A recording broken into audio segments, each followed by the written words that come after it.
ideas in the works. But Yeah. let's go ahead and get it started, man. Shout out to everybody in the chat. And I know we have a lot to talk about, but I think we can go ahead and save the juicy stuff right now, just a little bit later, because I know everybody's waiting for the quarterback talk. But let's start a little more positive, because I feel like the quarterback talk ain't as positive as we want it to be. So let's start with the defense, really. Or really, I want to start with your surprises so far of training camp. You have any big surprises so far that has revealed themselves in training camp? Yeah, a couple surprises. I mean, Byron Young actually getting developing is a big surprise. We weren't expecting much from him to kind of help out this football team this year. Really, we weren't really expecting that. But John Jenkins, I guess he said he had a wisdom tooth problem, so we all thought it was an injury, but it's just a wisdom tooth. Yeah. So which is better than the injury. So, but Byron Young was able to kind of show his ability and show his growth. And that was one of my biggest surprises, to see him really start to become part of this rotation. I mean, especially, with Adam Butler there, and you're expecting Tyree to kind of move in there at defense tackle at times. But, to hear about Byron Young, especially he was pretty bad last year, didn't really do anything. And, he was an inactive player for a lot. I think that was a big surprise for me to kind of see him out there doing really well. So, it's a pleasant surprise, because you weren't really expecting it, but it's great news to hear. So that was probably one of my biggest surprises, right?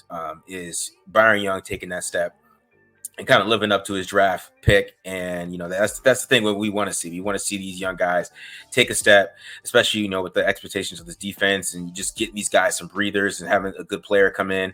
And if he can take the next step, man, you can move around and decide what you want to do with the 3 technique. Because, Christian Wilkins is an older player. So, if you want to see that growth from him, and maybe he can add some pass rush to it, because it's something he was missing coming out of college. I think that's something that you are excited about. Definitely a pleasant surprise for me was Byron Young. 100%, man. And it's funny, I just talked about it with some of my guys. They was like, man, we gave up Neil Farrell for nothing, and whatever the case. But now I'm like, hey, we got Byron Young, and a lot of people, if you said that before a couple weeks ago, they would have laughed at you, like, all right, who cares, like, Byron Young who?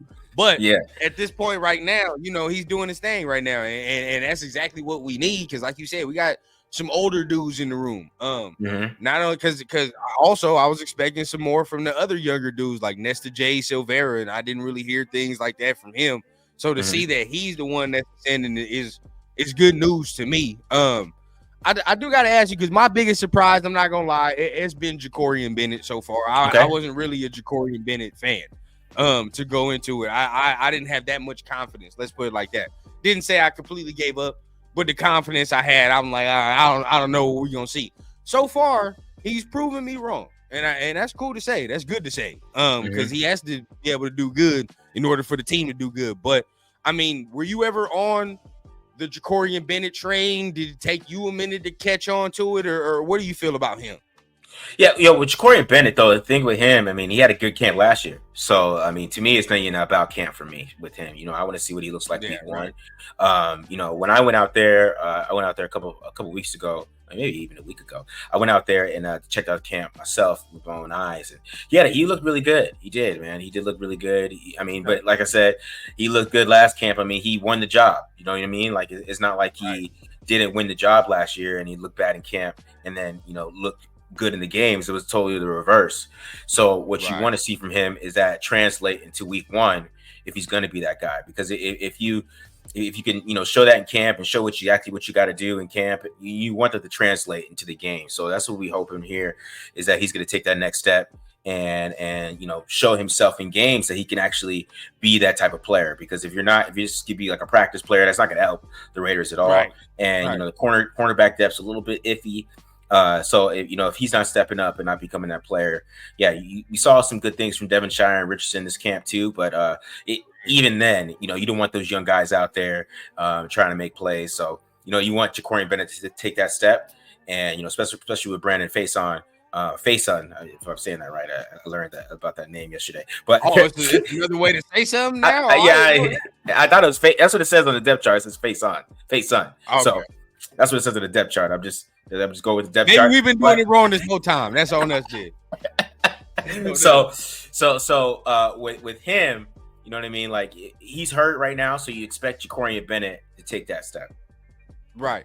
And you would hope, and you would need. I've been saying, if Brandon Faison is our starting number 2 corner, we probably have a little bit of a problem. No lie. And then Jacorian, like you said, last year he played good in training camp. I think him not playing preseason last year hurt as well. I think he should have been playing preseason like he should be playing this year.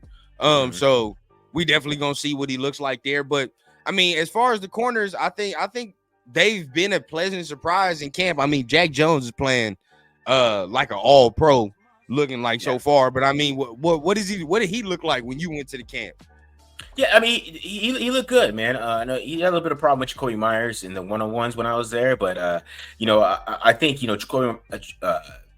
Jack Jones is not going to be somebody that is shut down. I'm going to say that. I mean, he's going to get beat, right? And, I expect Raiders fans to kind of expect that he's just not going to be this ultimate move him around, shut down guy. He's more like a zone guy. He's be able to read things, a lot of film, and he's going to trust his instincts. But trusting those instincts and taking those chances are going to allow him to make some mistakes as well. So I would expect him to be able to take advantage of teams getting rid of the ball quick because of the pass rush, and him maybe getting his hand on the football. He has great hands. If he gets his hand on the football, it's probably a pick.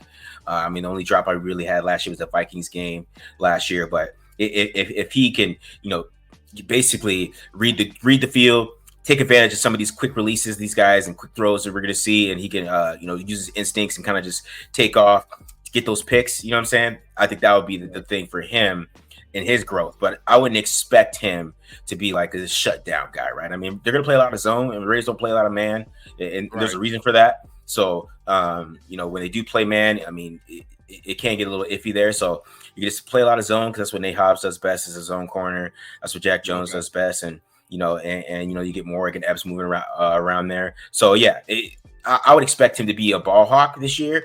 But like I said, I wouldn't expect him to be pure shutdown. Let's say that. Okay. But you expect him to be somebody who, if the ball is thrown the wrong way or something like that, he's gonna get his hands on that thing. Okay. Yeah. And that's a trait that's not really, I mean, people don't really talk about it, but I mean, to be able to intercept the football, not a lot of corners. I mean, you see Sauce Gardner's damn near the best corner in the league, and he don't really catch picks like that, honestly. He got stone hands. Yeah, exactly. So that's a trait that a lot of people don't be talking about. Salute to my pops, man, in the building, man. Glad to have you on. He always be watching your show, man. I know your show one of his favorite shows. That's what's up. But salute to everybody in the chat, man. You already know. So